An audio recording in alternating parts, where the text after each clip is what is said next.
Одлично, гости имаме во студиото и мојата колешка Сузе го пречека нашиот гостин, кој јас ке го представам, Александар Бучевски, студент на Филозофскиот факултет при Универзитетот Свети Кирил и Методи. Професионалните можности што ги имаат дипломираните студенти по општествени науки. Но да ни останете тука во Македонија, имаме можности такви. Добро утро пред се. Добро утро. За Сузе и утро. за тебе и добре ни дојде и се надевам дека ќе биде одговорот потврдно. Токму така размислува и нашиот денешен гост. И мене ме воодушеви ако сите студенти размислуваат како Александар, тогаш на вистина перспектива имаме. Срекни, Одлично. Сузе, повелете. Благодарам многу, добре дојди од мене за Александар, кој што ова утро ќе не упати за тоа.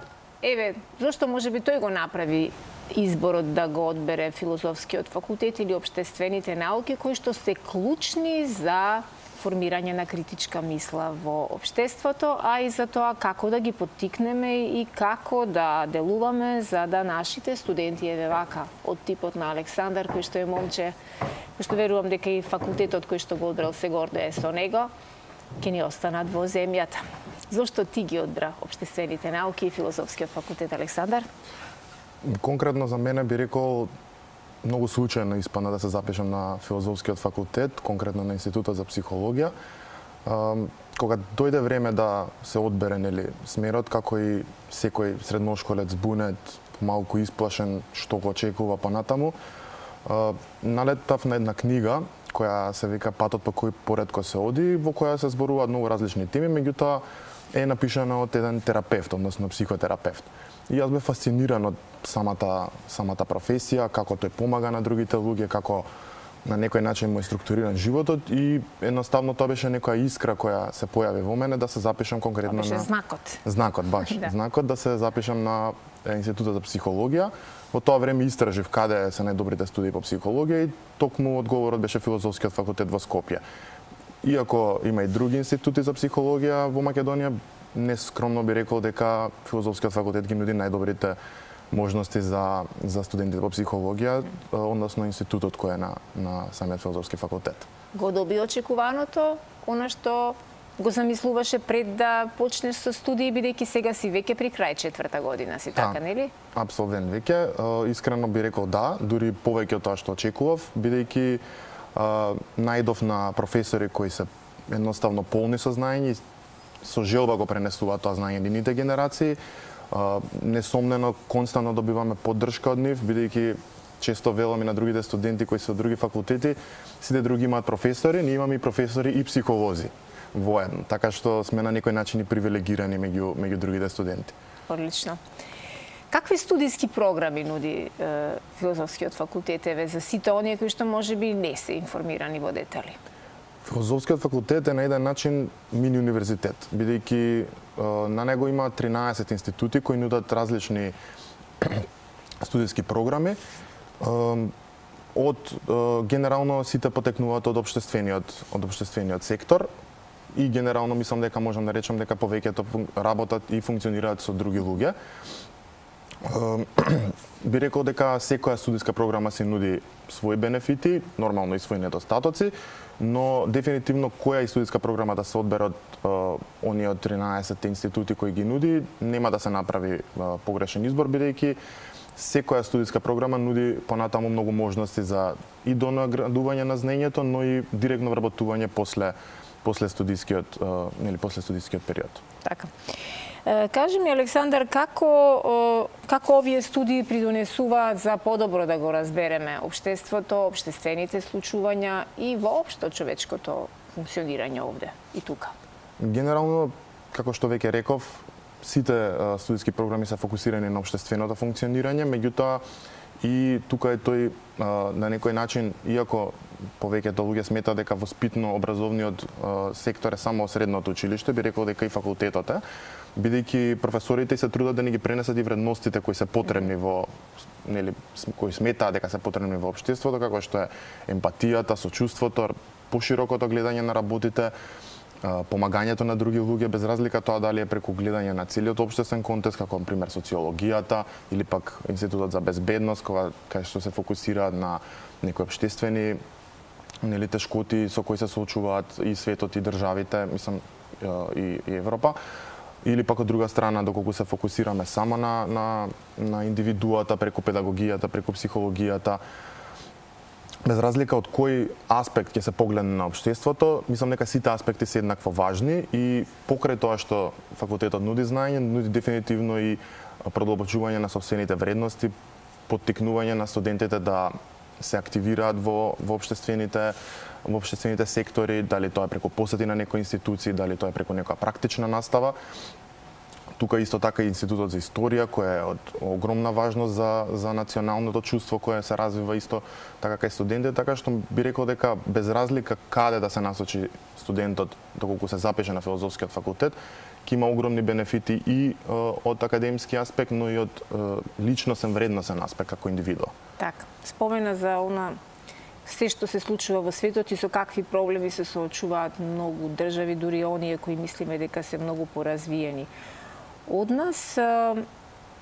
Колку, да речеме, ве учат на факултетот како идни психолози, како да ги препознаете лажните состојби од типот на може ли да се фалсификува таа емпатија за која зборуваме? Знаеме дека многу голем дел од земјите се соочуваат со едно континуирано лицемерие, се соочуваат со една лажна емпатија и со една лажна куртоазија која е така фино делува спакувана вака во еден директен контакт, меѓутоа ние наследиме и што ни се случува и нас како земја, како Македонија во целата оваа сага низ која поминуваме и чекаме на вратите пред Европа.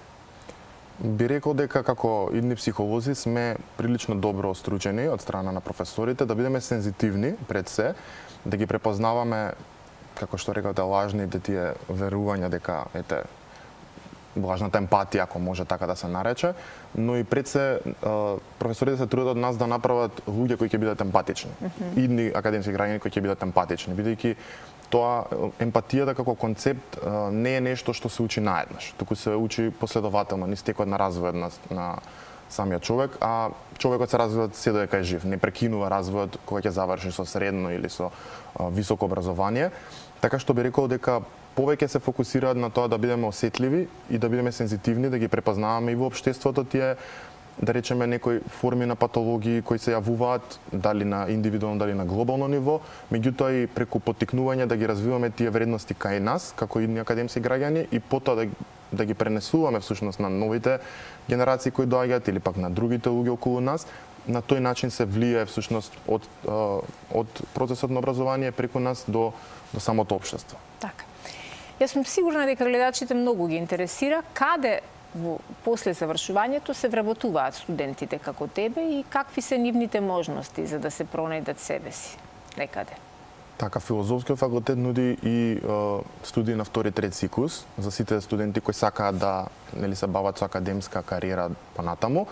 Меѓутоа, доколку некој не сака, по дипломирањето се на вистина широк опсек на работни места се достапни за студентите. Дали тоа може да бидат некои ресурсни или центри за истражување, се бараат работни места и во државни, и во приватни институции. Конкретно, можам да речем, од мојата струка, психологијата е, значи, на вистина огромен диапазон на работни места, човечки ресурси, клиничка психологија, едукативна, односно образовна психологија, понатаму советодавна, односно психотерапија, доколку дополнително се изучени или уште еден, јас би рекол уште еден факултет, тоа е посебна обука.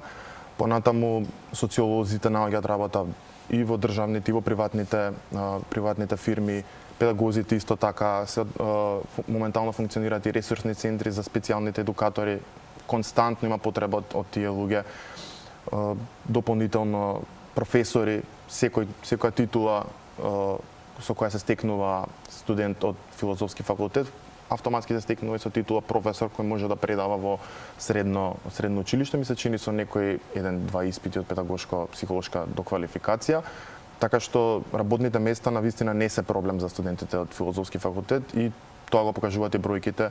Константно е во 5 најбројни факултети на УКИМ и ми се чини дека и така ќе остане во иднина и покрај некој тренд на насочување на студентите кон техничките науки. И информатичките, генерално. Што би порачал на едните студенти кои што може би имаат одредени афинитети за општествени науки, а може би и немаат некаква идеја што би студирале, тие најчесто се приклучуваат каде одат сите, таму одам и јас. Што не е секогаш добар избор. Некогаш може би и ќе ја засакаме професијата или работата која ќе ја работиме, но не секогаш.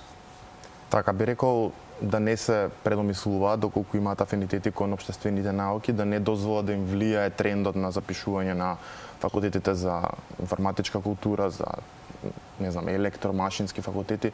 Да, и тие се потребни во општеството, тие на некој начин ја даваат потпората на општеството како целина, но меѓутоа и ние од општествените науки не сме за занемарување. Ние ја даваме потпората на секој една индивидуа, бидејќи сепак општеството е сочинето од повеќе индивидуи. Би рекол дека и покрај трендот општествените науки не смееме да дозволиме да згаснуваат, бидејќи живееме во некое многу чудно модерно време каде што вештачката интелигенција заменува многу професии, но односот човек кон човек, односот очи во очи не може никогаш да биде заменет од вештачка интелигенција. Така што секој студент кој сака да студира на филозофски факултет е добре дојден и секој студент кој сака да направи промени во општеството не мора тоа да го прави преку тие, да речеме, технички науки, туку едноставно може да дојде на филозофски факултет, да биде остручен за тоа што го интересира и понатаму да влезе на пазарот на трудот, меѓутоа и во самото општество како спремна индивидуа која знае пред се што сака, а дополнително знае дека сака да направи промени.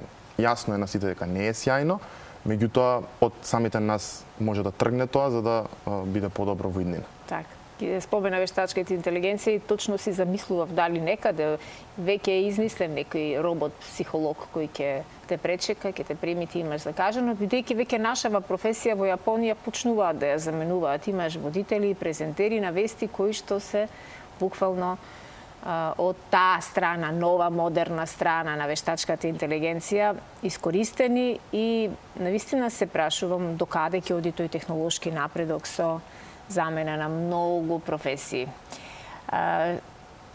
И Слободанка те праша на почетокот на нашиот разговор како размислуваат студентите, дали тебе некогаш ти паднало на памет да после завршувањето на факултетот ја напуштиш земјата или можеби си имал некоја таква размисла пред да го избереш факултетот, односно помеѓу средното образование и високото образование, кога и многу млади луѓе се на една интересна животна раскрсница и донесуваат одлука да својата среќа си ја пробаат негде далеку од родната земја. Си имал ли ти такви некои размисли?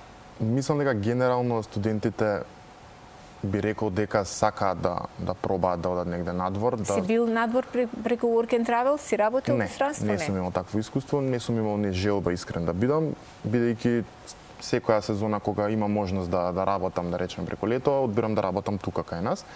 Што најчесто? Угостителство, мислам дека тоа е најлесна работа за да се влезе без некое претходно огромно знаење, знаење, не се многу напорни работните часови. Конкретно за мене имав желба да ги продолжам студиите надвор во странство и имав и таква можност, меѓутоа одбрав да останам тука, одбрав да продолжам со студии на повторно на филозофскиот факултет на вториот циклус. Искрено од причина што сметам дека треба ние младите да пробаме, да ја вратиме на оваа држава, да вратиме на ова општество се она што ни било пружено во текот на животот, пред да се одлучиме дека нешто не чини или пред да се одлучиме дека немаме шанси тука. Бидејќи многу често слушам дека прерано студенти го напуштаат или средношколци ја напуштаат државата бидејќи се не чини. Јасно е дека не чини, меѓутоа ниво странство не е сјајно. Од друга страна, што сме пробале ние да промениме, што сме пробале да смениме. Од таа причина се вклучиви во студентски активизам. Преку некои тие мали промени во општеството, мали промени пред се кај нас, а потоа и во општеството, може да се направат големи разлики. Доколку на една индивидуа му го подобриме на некој начин животот, ние сме успеале. Така. А да не зборуваме за целокупни промени. Не се вели џабе, биди ти промената која сакаш да ја видиш во Токму светот. така. Се почнува од поединецот и понатаму. Да, секоја промена не е лесна, некогаш е и болна, меѓутоа вреди доколку имаме цел. Има ли вклучено во вашите програми на твојот факултет теренска работа или може би нешто што е работа како пракса надвор од факултетот? Да, има. Генерално ми се чини најголем дел од институтите имаат и теренска и практична работа, нели согласно со тоа што нуди и што се бара на самата струка. Би рекол дека факултетот овозможува и посети надворна, преку Еразмус програмите овозможува посети на странски универзитети, каде што може дополнително се нели досовршат оние способности кои се учат и тука. Дополнително се посетува и теренска настава, како што реков, сите оние институти кои тоа го овозможуваат, например Институтот за историја, Институтот за историја со архивистика, археологија. Тие се институти кои навистина знаењето го црпат од самиот терен. Дополнително институтите како педагогија имаат практична настава со деца, задолжителна во самите студии. Ние студентите од психологија одиме на посети на различни фирми, различни места во согласно со тоа нели што се изучува. Тоа може да бидат и некои приватни фирми за да се види работата на секторот за човечки ресурси, државна клиника за психијатрија, бидејќи психологијата е нели како што реков опширна наука, има многу сектори во кои може да се насочи. Понатаму Институтот за безбедност, одбрана и мир често се во посета на некои органи како на пример МВР, полициски служби, специјални единици, така што навистина опсегот е огромен на можности и факултетот навистина нуди и практична и теренска и теоретска подготовка. И сега уште на крај кажи ни какви се твоите планови, на што конкретно ќе го фокусираш твоето внимание по завршувањето на факултетот? Дали може би некоја истражувачка работа или имаш некоја замисла? Па конкретно јас би се насочил кон истражувачка работа, бидејќи во психологијата генерално не е многу омилена методологијата, не се многу омилени истражувањата, повеќе луѓето сакаат некој таков однос човек кон човек или пак да работат некоја работа со луѓе. Јас на некој начин ќе го избегнам тоа, бидејќи повеќе ме интересира науката и планирам да се запишам на вториот, па здравје Божи на третиот цикл студии и се надевам да станам еден професор на истиот факултет од кој јас сум дошол. Одлично.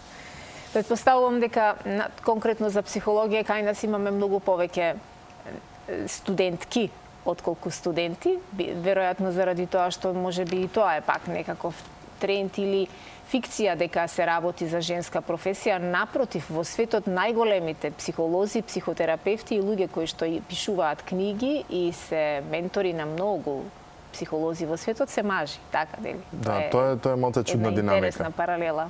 Да. Чудна динамика. Голем дел од студентите и кај нас на институтот, да би рекол некој 85-90% се девојки, се жени. Меѓутоа на светски рамки пак бројките натежнуваат малку повеќе кон мажите, зборувам во академската кариера. На што се должи тоа? Веројатно повеќе ние сме насочени кон некои менаџерски позиции, а жените посочувствителни, поемпатични се насочуваат кон тој помагачки аспект на психологијата. Само што ни кажа, од кој автор беше книгата Патот по кој поретко се оди? Патот по кој поретко се оди, Скот Пек, американски психотерапевт. Така, имаш некој друг психотерапевт кој ти е така идол и кој често сакаш да го читаш и да го пратиш? Директно би рекол дека бев инспириран и останав на факултетот заради теориите и заради на некој начин уметноста на Зигмунд Фройд, бидејќи колку и да бил контрадикторен како автор, колку и да бил контрадикторен како теоретичар, има една изрека која вели цела психологија постои само затоа што сите се обиделе да докаже дека не е во право. Секој своја теорија креирал за да му покаже всушност колку погрешил. И тоа мислам дека е многу револуционерно и мислам дека оставил голема трага врз целата психологија, но и врз мене. Так, ако се сите студенти вакви како Александар, јас денеска сум најсрекниот човек, нели? Така е. Да. Треба да ми ги прочитам мислите и тоа сакав како завршно да го кажам од вашиот разговор, но кога сме кај психологијата, еве како млад, перспективен, Каква е психологијата општо вака на младите? Каква оценка ќе дадеш со оглед на тоа дека сигурно како млад човек се движиш, излегуваш, дружиш и така натаму? Затоа што сите велиме, нели, каде ни отиде младинава со овие технологии и се што можеме да погледнеме и на Facebook, и Instagram и така натаму. Јас би рекол во какви услови живееме, одлична е. Бидејќи надворешните стимули се прилично лоши за нас. Како идни генерации, меѓутоа мислам дека многу солидно се бориме со сите тешкоти кои ни доаѓаат на патот и би рекол дека доаѓаме од некое времето на транзиции, доаѓаме од време на корона, каде што доста од вредностите се променети, меѓутоа мислам дека се уште се трудиме да ги задржиме некои вредности кои важели претходно, кои би требало да важат и во иднина, така што би рекол дека супер се снаоѓаме како млади. Тоа е добро што го слушаме, да. Посакувам многу успеси во иднина и да те видиме повторно. И јас исто така ти благодарам, беше вистинска светла точка денеска во нашава утринска дефинитивно, програма. така е.